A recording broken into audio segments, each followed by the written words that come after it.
You pick up your phone to check one notification. 90 minutes later, you're still scrolling, and you don't even remember what you opened it for. This happens to the average person 96 times a day. That's not a lack of willpower. That's not you being weak. Your phone was built, deliberately, by teams of psychologists and engineers, to make this happen. Here's exactly how. In 1971, psychologist B.F. Skinner ran an experiment with a pigeon in a box. Press a button, get a food pellet, simple. The pigeon learned fast, and pressed it only when hungry.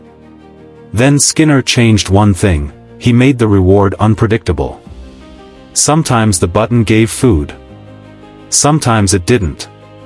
And something strange happened: the pigeon started pressing the button obsessively, far more than before, even when it wasn't hungry. This is called a variable reward schedule, and researchers have found that unpredictable rewards trigger far more dopamine than predictable ones. Now replace the pigeon with you. Replace the button with your phone screen.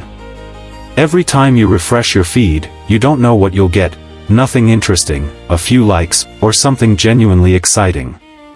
That unpredictability is not an accident. Social media platforms use this exact variable reward principle, the same one behind slot machines, deliberately built into notifications, likes, and endless scrolling. Your brain releases dopamine not when the reward arrives, but in the anticipation of not knowing what's coming next. That's why, just checking for a second rarely stays a second. Here's the part that surprises most people. This isn't just similar to gambling. Brain imaging studies show it activates some of the same reward circuitry. The ventral striatum, a core reward region, lights up almost identically whether you're winning at a slot machine or waiting to see who liked your photo. This doesn't mean your phone is literally a drug.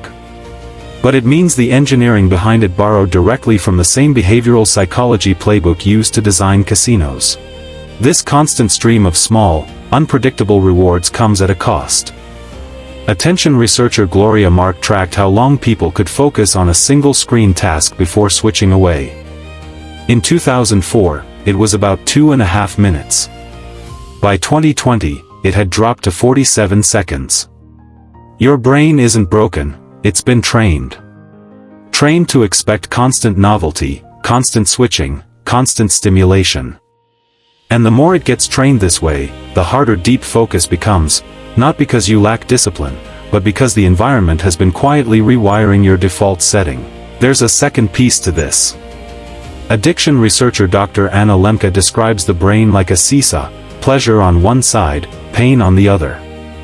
Your brain constantly works to keep that seesaw level. So every dopamine spike from scrolling is eventually followed by a small dip, a come down. Chase the spike often enough, and the dips get deeper, leaving you needing more stimulation just to feel normal. This is why after an hour of scrolling, you often feel worse, not better, restless, a little empty, already reaching for the phone again.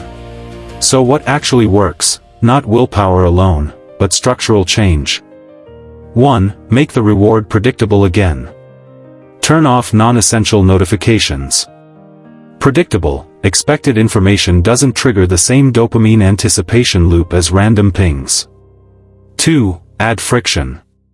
Move distracting apps off your home screen, or log out after each use. Research on behavior change consistently shows that even small extra steps meaningfully reduce automatic, compulsive use. 3. Schedule boredom on purpose. Since your brain has been trained to expect constant stimulation, deliberately sitting with unstimulated moments, a walk without headphones, a meal without a screen, helps reset your baseline over time. This isn't about deleting your phone forever. It's about taking back control of a system that was, quite deliberately, designed to take control from you. The next time you catch yourself scrolling without knowing why, remember, you're not weak-willed. You're responding exactly the way a brain is designed to respond to unpredictable reward. The question isn't whether you can resist temptation through sheer willpower. The question is, are you willing to change the game, instead of trying to outplay it?